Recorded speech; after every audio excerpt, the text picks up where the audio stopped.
समुद्र मंथन और भगवान विष्णु का मोहिनी अवतार, अमृत की खोज में देव और असुर का कैसे हुआ था संग्राम। नमस्कार, मैं हूं सुप्रिया और आप देख रहे हैं जीवांजलि.com। जब सृष्टि पर अधर्म का प्रभाव बढ़ने लगा और देवताओं की शक्तियां क्षीण होने लगी, तब ब्रह्मांड में संतुलन बनाए रखने के लिए एक महान निर्णय लिया गया। अमृत की प्राप्ति के लिए क्षीर सागर का मंथन। जी हां, यह कोई साधारण कार्य नहीं था। यह देवताओं और असुरों की सम्मिलित शक्ति और धैर्य की अग्नि परीक्षा थी। मंदराचल पर्वत को मथानी और वासुकी नाग को रस्सी बनाकर समुद्र मंथन की तैयारी हुई, परंतु मंदराचल का भारी भार समुद्र में टिक न सका।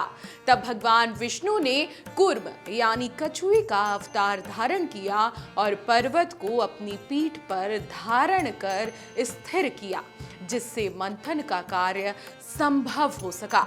समुद्र मंथन एक ऐसी कहानी है जिसे हम सभी को जानना बेहद जरूरी है। समुद्र मंथन प्रारंभ हुआ और उससे एक एक कर दिव्य रत्न, देवियां, औषधियां और रहस्यमयी वस्तुएं प्रकट होने लगी। अंततः समुद्र से वह वस्तु प्रकट हुई जिसकी चाह में यह महान प्रयास किया गया था। यह प्रयास था अमृत कलश का। अमृत को देखते ही देवताओं और असुरों में उसे प्राप्त करने की होड़ मच गई। असुर अपने बलपूर्वक प्रवृत्ति के अनुसार अमृत पर अधिकार जमाने को तत्पर होने लगे, जिससे देवताओं की स्थिति अत्यंत संकटपूर्ण हो चली। यह वही क्षण था जब भगवान विष्णु ने मोहिनी रूप धारण कर इस सृष्टि की रक्षा के लिए एक नई लीला रची थी। जब अमृत कलश सामने आया, तब असुरों की लालसा और बल प्रदर्शन चरम पर पहुंच गया था। वे अमृत पर अधिकार जमाने के लिए एकत्र हो गए और अपनी शक्तियों से देवताओं को पीछे ढकेलने लगे। देवगण घबरा गए, क्योंकि यदि असुर अमृत पी लेते तो अधर्म और अहंकार का युग आरंभ हो जाता, समस्त ब्रह्मांड असंतुलित हो जाता और धर्म का नाश निश्चित था। तभी भगवान विष्णु ने इस संकट से उबरने के लिए एक अलौकिक योजना रची। ये योजना थी मोहिनी अवतार की। जी हाँ, वे मोहिनी नामक एक अनुपम, सुंदर, मोहक स्त्री के रूप में प्रकट हुए। उनका रूप इतना अद्भुत और सम्मोहक था कि असुर उनके सौंदर्य में पूर्ण तरह मोहित हो गए। मोहिनी ने उन्हें एक विश्वास दिया कि वह निष्पक्षता से अमृत का वितरण करेंगी।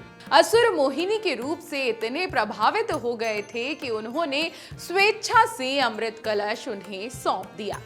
मोहिनी ने चतुराई से देवताओं को अमृत पिलाना शुरू किया और असुरों को मोह में बांधकर विलंब करती रही।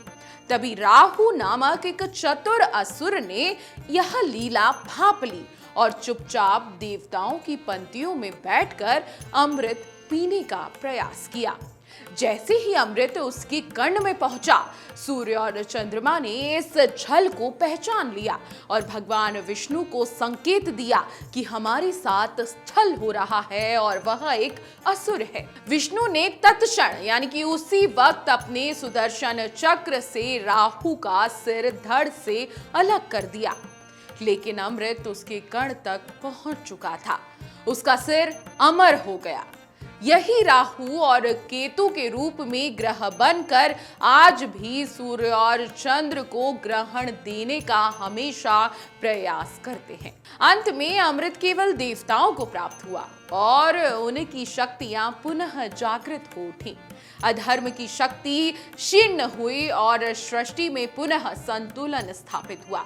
इस प्रकार भगवान विष्णु के मोहिनी अवतार की लीला ने यह सिद्ध किया कि जहां बल और बुद्धि से काम न चले, वहां सौंदर्य, माया और चातुर्य से भी धर्म की रक्षा संभव है।